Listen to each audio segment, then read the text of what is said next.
Good evening, tutor. My name is Jimmy Roballo.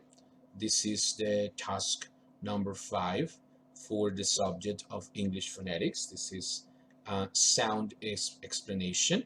This is a little lesson about some specific sounds in English. For this task, I chose 3 different sounds. And the reason I chose them is because they are actually very similar sounds. They have a characteristic in common, which is they are palato alveolar sounds. And for that reason, it's very common that we confuse them, that sometimes we do a mispronunciation. And this is one of the reasons of this video, to try to make it a little bit more clear and help to improve our pronunciation. So the first one that we have here is the symbol corresponding to the sound sh. We can see it in different words at the beginning, for example, shoe; in the middle, for example, issue; and at the end, for example, push. As I said before, this is a palato-alveolar sound, and the characteristic of this sound is that we produce it on the tip or the tip and the blade of the tongue, and we put it on the alveolar ridge, and that produce this particular sound.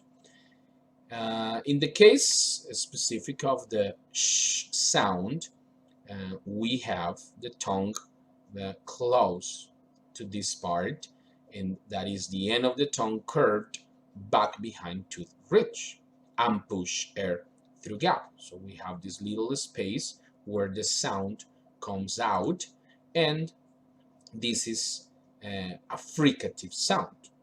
The characteristic of this fricative sound is we can actually prolong the sound, as in this case, shh, because the air comes out freely. This is also a voiceless sound. That means that we don't actually use our vocal cords. This is not necessary for this sound. There is no vibration. Shh. The sound is produced entirely in the mouth, using the air and using our tongue and the position of the lips and the mouth in general. We have here some examples, some sentences with many words using the same sound. So this is, for example, Sharon shouldn't wash her shoes in the shower. Sharon shouldn't wash her shoes in the shower. She wishes she had shiny shoes. She wishes she had shiny shoes.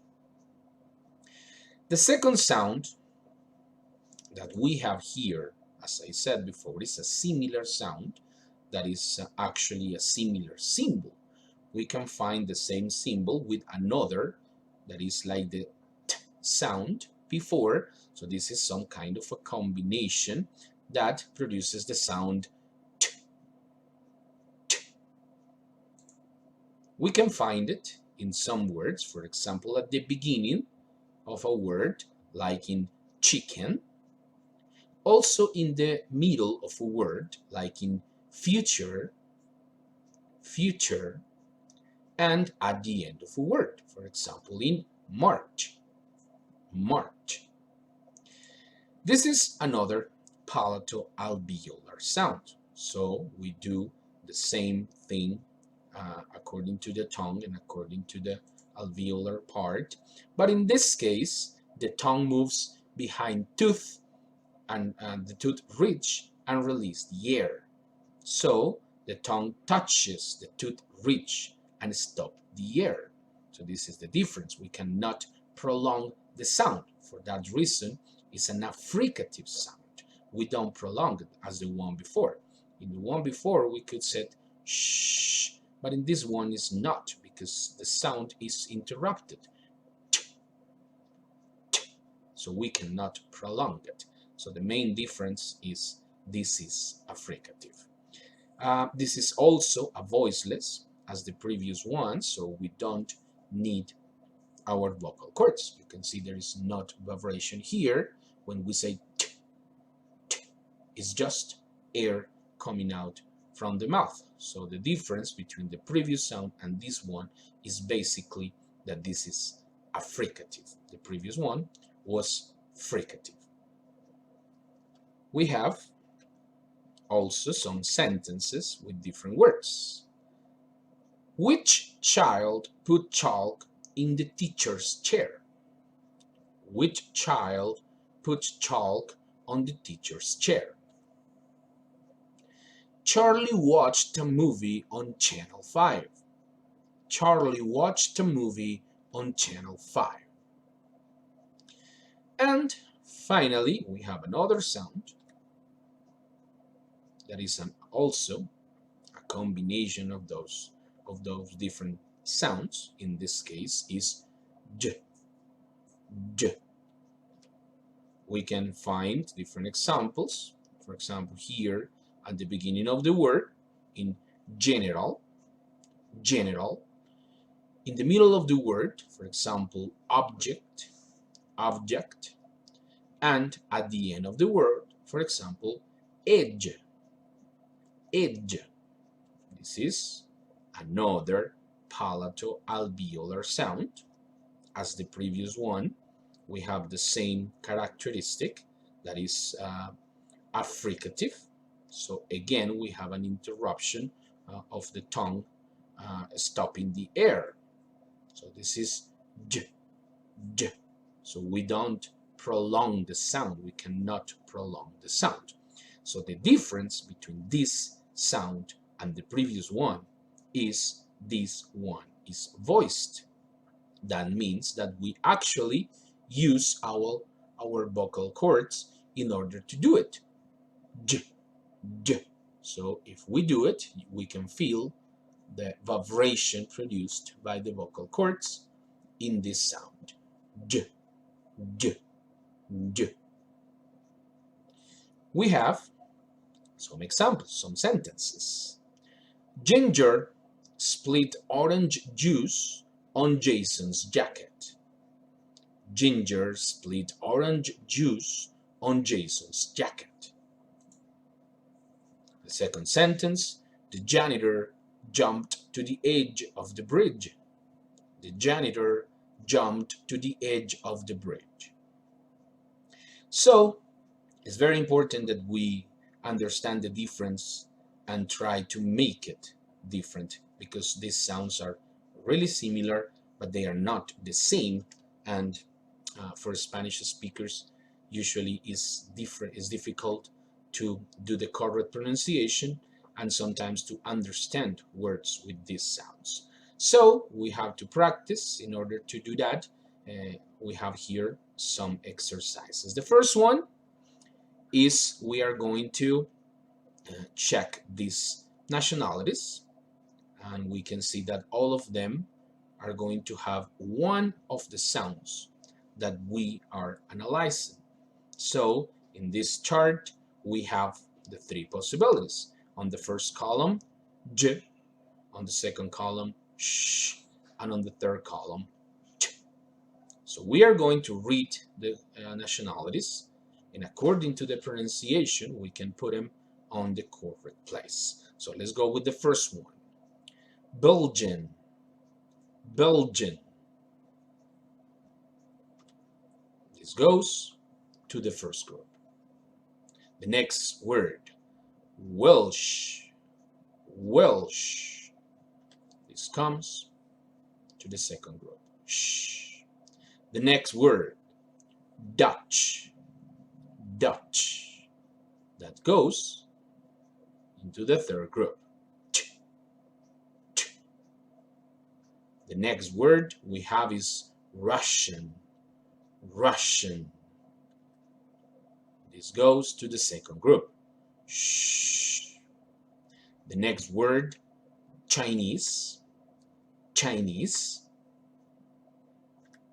This come to the third group. The next word is German, German. This goes on the first group. J. The next word is Japanese, Japanese. Also on the first group. The next one, Polish, Polish. This comes on the second group. The next word, French, French. This comes on the third group. The next word, Chilean, Chilean, on the last group. And finally, Turkish, Turkish. This comes on the second group.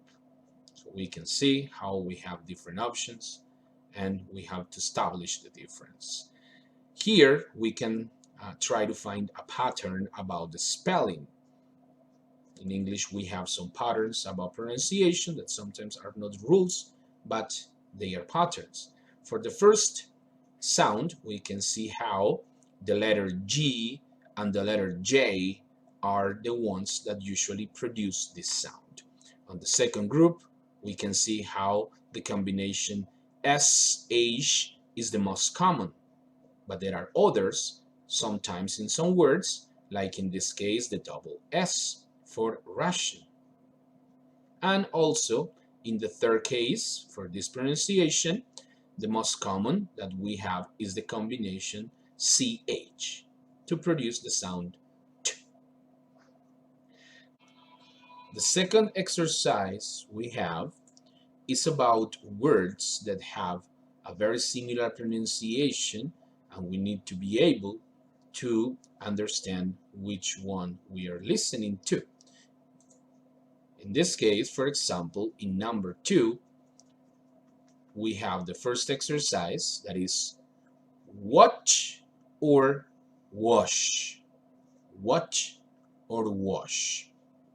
So the sentence is, you'll have to watch the baby. You'll have to watch the baby. So in this case, I am pronouncing the first one, watch. On the second sentence, we have riches or ridges. Riches or ridges. So the sentence is, you'll find ridges there. You'll find ridges there. So I am pronouncing the second one. And finally, on the number 3, we have he didn't save or we didn't shave. Save or shave. So the sentence is, he didn't shave at all last year. He didn't shave at all last year. So in this case, I am pronouncing the second word. Okay, so this was all the task. Thank you very much.